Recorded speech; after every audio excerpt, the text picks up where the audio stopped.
sejahtera, saya akan membincangkan pencemaran alam sekitar secara umum di Malaysia. Pertama sekali, menurut Wahab dan Yaakob 2012, mentafsirkan pencemaran sungai sebagai perubahan yang berlaku terhadap air sama ada dari segi kualiti, rasa atau bau yang menjejaskan fungsinya sebagai sumber utama kehidupan, seperti minuman, kerana akan membahayakan kesihatan jika digunakan. Seterusnya, satu contoh pencemaran sungai yang berlaku di Malaysia adalah pencemaran air di Sungai Kim Kim, Pasir Gudang, Johor. Mari kita tengok berita tentang pencemaran Sungai Kim Kim di video ini.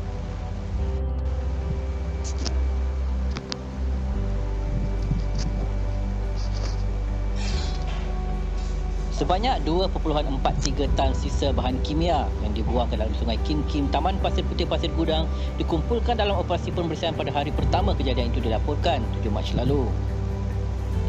Pengerusi Jawatan Kuasa Kesihatan Alam Sekitar dan Pertanian Negeri, Dr. Sarudin Jamal berkata, jumlah sisa bahan kimia yang dikumpulkan itu hanya pada hari pertama sehingga operasi pembersihan tamat pada 11 malam. Beliau pada masa sama menegaskan tidak timbul isu kerajaan negeri dan agensi kerajaan lambat memberi tindak balas dalam insiden itu kerana proses membersihkan sisa bahan kimia yang dibuang ke Sungai Terbabit dibuat dari hari pertama insiden dilaporkan.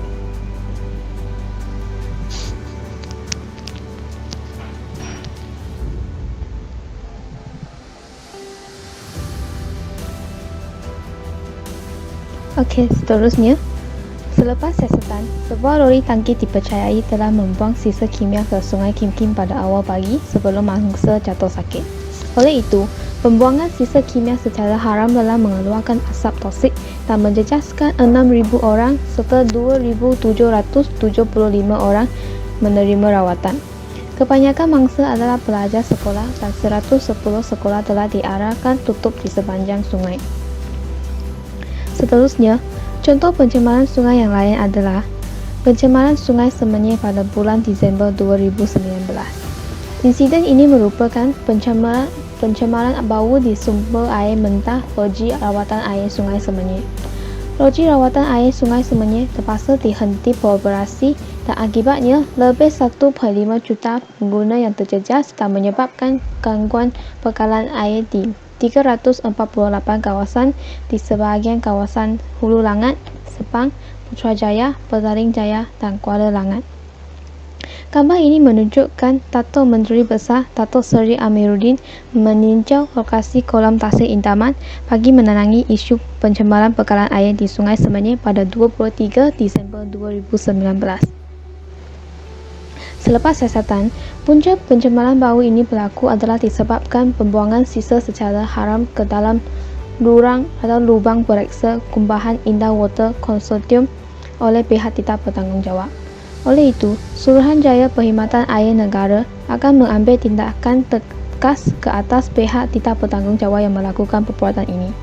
Hal ini kerana ini bukan kali pertama kejadian pencemaran air berlaku di Selangor pada tahun 2019. Pada bulan Julai, pencemaran sumber air mentah di Sungai Selangor telah menyebabkan 1,133 kawasan di Lembah Klang menghadapi gangguan bekalan air. Manakala pada bulan September, di Sungai Semenyih juga telah menyebabkan penutupan bekalan air selama 13 jam akibat pencemaran bau.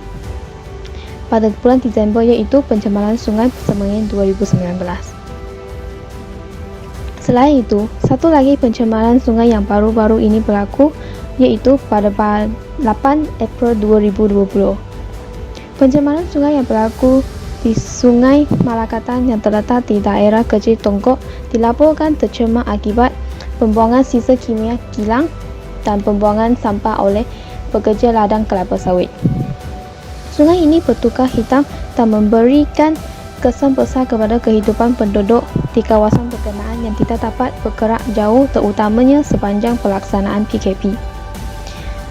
Air di sungai ini digunakan penduduk setiap hari untuk kegunaan seharian dan pencemaran ini boleh membahayakan kesihatan masyarakat Tonggok.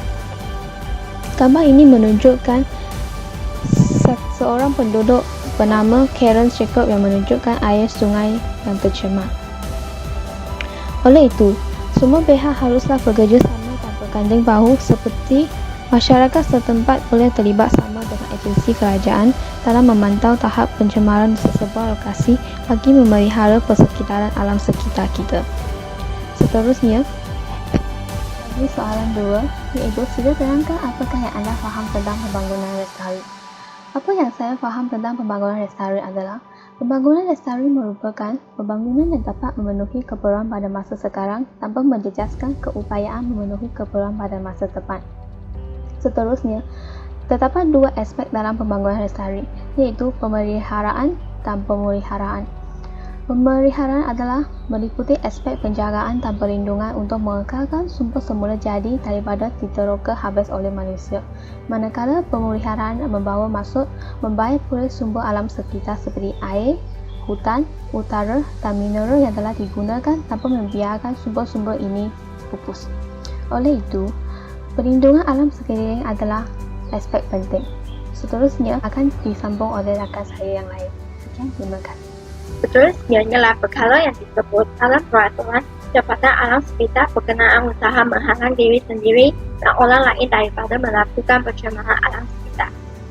Peraturan di bawah Jabatan Alam Sekitar ialah Akta Kualiti Alam Sekeliling 1974 Akta 127. Ini merupakan akta untuk mencegah, menghapus, mengawal pencemaran dan membagi alam sekeliling. Akta ini dikuatkuasakan pada 15 April 1975 dan mengalami beberapa proses pindaan. Akta ini memperuntukkan 5 tumpuan utama, iaitu pencemaran udara, pencemaran bunyi bising, pencemaran air, pencemaran tanah serta kawalan buangan terjaga. Akta ini meletakkan syarat atau kadar, bilangan, jumlah serta kekerapan pelepasan bahan-bahan cemar sebelum sesuatu lesen dikeluarkan. Akta ini juga meletakkan syarat untuk mendapatkan kebenaran pihak berkuasa yang berkaitan sebelum sesuatu aktiviti dilakukan.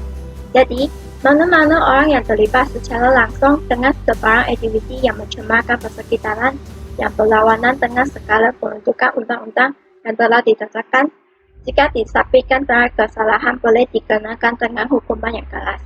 Akta ini juga melibatkan konsep tanggungan pendudukan dan tanggungan beralih. Melalui kedua-dua proses tanggungan ini, terdapat kemungkinan pihak yang terlibat secara tidak langsung akan terhadap proses pencemaran juga boleh dipertanggungjawabkan bersama terhadap pencemaran yang berlaku. Seterusnya ialah tindakan yang diambil oleh syarikat obat untuk menghalang berlakunya vandalisme yang membawa kepada pencemaran alam sekitar. Obat dilancarkan di Malaysia untuk menyediakan perkhidmatan perkongsian sewa basikal tanpa stesen yang pertama, tetapi telah pun menghentikan operasinya sejak April 2019. Obat telah bekerja sama rapat dengan pihak polis untuk mengatasi ancaman daripada mereka yang tidak tahu menghargai perkhidmatan ini. Bukan hanya polis, malah pihak berkuasa tempatan, hotel dan agensi pengangkutan juga membantu obat dengan menyalurkan maklumat mengenai vandalisme yang boleh digunakan sebagai bukti untuk membuat laporan polis. Selain itu, obat juga telah meningkatkan ciri keselamatan pada basikannya, seperti memasang tempat tutup yang tidak boleh didangkalkan, menaik taraf kunci pintar, dan aplikasi yang mana penumpang akan dimaklumkan sebaik saja menunggang di luar zon yang ditetapkan.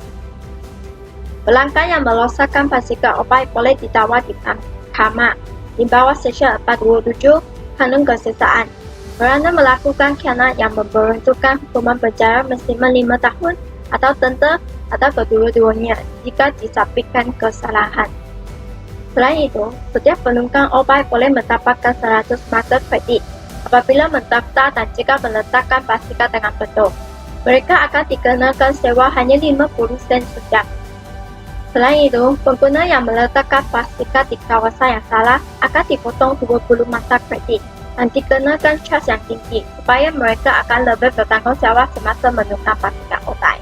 Yang seterusnya, huraikan tindakan yang diambil oleh syarikat itu untuk memelihara alam sekitar yang telah dirosakkan. Tindakan yang diambil oleh syarikat obat untuk memelihara gejala vandalisme ialah dengan memberi ganjaran kepada sesiapa yang menggunakan basikalnya dengan baik tanpa melakukan vandalisme. Setiap penunggang obat boleh mendapatkan 100 mata kredit apabila mendaftar dan jika meletakkan basikal dengan betul. Mereka akan dikenakan sewa 50 sen sejam. Seterusnya ialah peranan agensi tertentu dalam menangani isu vandalisme. Antara pertama ialah agensi kerajaan. Dasar komuniti negara menggalakkan kerjasama strategik dengan pihak luar dalam membantu menambah baik infrastruktur serta harta bersama. Yang kedua, mempergiat penglibatan komuniti dalam pengurusan dan penyelenggaraan harta bersama. Yang ketiga, mempertingkatkan kemahiran komuniti dalam pengurusan dan penyelenggaraan harta bersama. Agensi yang lain pula iaitu Kementerian Perumahan dan Kerajaan Tempatan. Program yang dilakukan ialah meliputi 3 kategori utama, iaitu penyelenggaraan dan pengurusan bangunan. Yang kedua, pendidikan dan kesedaran tanggungjawab sosial, dan yang ketiga, kelestarian persekitaran, kebersihan dan keselamatan komuniti dan harta benda awam.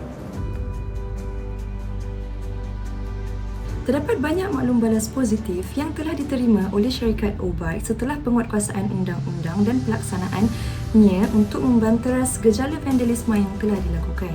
Selain daripada syarikat tersebut dapat menambahkan pengeluaran basikal dengan lebih banyak, masalah jenayah vandalisme juga dilihat semakin berkurangan setelah syarikat tersebut mengetatkan syarat untuk orang ramai menggunakannya. Daripada sudut pandangan umum pula, vandalisme merupakan satu perbuatan yang dibenci dan boleh merosakkan kehidupan yang harmoni dan lestari. Pelaksanaan undang-undang lain seperti menetapkan pesalah vandalisme menjalankan kerja khidmat sosial dan masyarakat, misalnya mencuci dan mengecat tandas awam, membersihkan kawasan awam juga telah banyak menyedarkan pesalah vandalisme agar menjadi individu yang lebih baik dan telah membuka mata banyak pihak agar lebih peka dengan keadaan sekeliling. Kesimpulannya, menjaga keselamatan adalah tanggungjawab bersama dan bukan terletak di tangan pihak tertentu sahaja. Kesedaran orang awam dalam membanteras vandalisme juga memain peranan penting. Matlamat mencegah vandalisme dan mewujudkan bandar yang selamat hanya boleh dicapai melalui penglibatan dan kerjasama antara agensi kerajaan, pihak swasta dan orang ramai. Kaedah prevention is better than cure harus menjadi pegangan agar masalah vandalisme dapat dihapuskan supaya setiap insan dapat menikmati kehidupan yang berkualiti, selamat dan sejahtera. Okey, seterusnya adalah cadangan bagi kami untuk penambahbaikan bagi inisiatif-inisiatif yang dilakukan oleh beberapa syarikat untuk penambahbaikan alam sekitar. Okey, untuk THK Group, mereka sentiasa mempromosikan pembangunan produk yang membantu mengurangkan beban alam sekitar, mengurangkan penggunaan tenaga dalam aktiviti perniagaan dan mempromosikan pengurangan penggunaan tenaga tertentu. Seterusnya adalah Petronas. Mereka menganjurkan pertandingan debat alam sekitar ke-26 yang dianjurkan dengan kerjasama antara Petronas dan Jabatan Alam Sekitar. Dan seterusnya adalah 23,307 pokok bakau ditanam dan menjadi sumber keseimbangan ekologi dan biodiversiti sekitar tepian Sungai Ketil Berjaya ditanam sukarelawan. Okay, bagi kami, antara penambahbaikan yang boleh dilakukan untuk inisiatif ini adalah lebih baik jika pihak-pihak yang terpengaruh turun padang melakukan sendiri aktiviti tersebut, melakukan sendiri macam pokok bakau, melakukan sendiri penanaman itu, penanaman tersebut lah. So, zaman sekarang ni, zaman teknologi sekarang, semua benda cepat viral, orang cepat ikut. Oleh itu, untuk orang-orang yang terpengaruh ni, jika mereka sendiri turun padang melakukan aktiviti tersebut, rakyat-rakyat sendiri akan melihat perbuatan mereka dan lebih cenderung untuk mengikut apa yang dilakukan oleh pihak-pihak terpengaruh tersebut. Seperti pertandingan debat alam sekitar ke-26 adalah lebih baik mereka melakukan pertandingan universiti yang tercantik, pertandingan universiti yang terbersih. Dengan cara itu, pelajar ni akan lebih cenderung melakukan aktiviti tersebut. Maksudnya lebih amali daripada kita hanya berdebat tapi tidak melakukan apa-apa. Hanya berdebat, menang, tapi hasilnya tiada apa-apa. So, kalau kita melakukan pertandingan seperti college terbaik, universiti terbesar, universiti yang mengamalkan kita semula paling banyak. Dengan cara itu, secara tidak langsung kita melakukan kita semula, walaupun hanya untuk pertandingan, tapi bila kita dipupuk seperti itu, lama-lama kita akan sendiri terbiasa untuk menghitas sebelum. Itu bagi cadangan kami untuk menambahkan lah. Dan itu saja daripada grup kami. Terima kasih.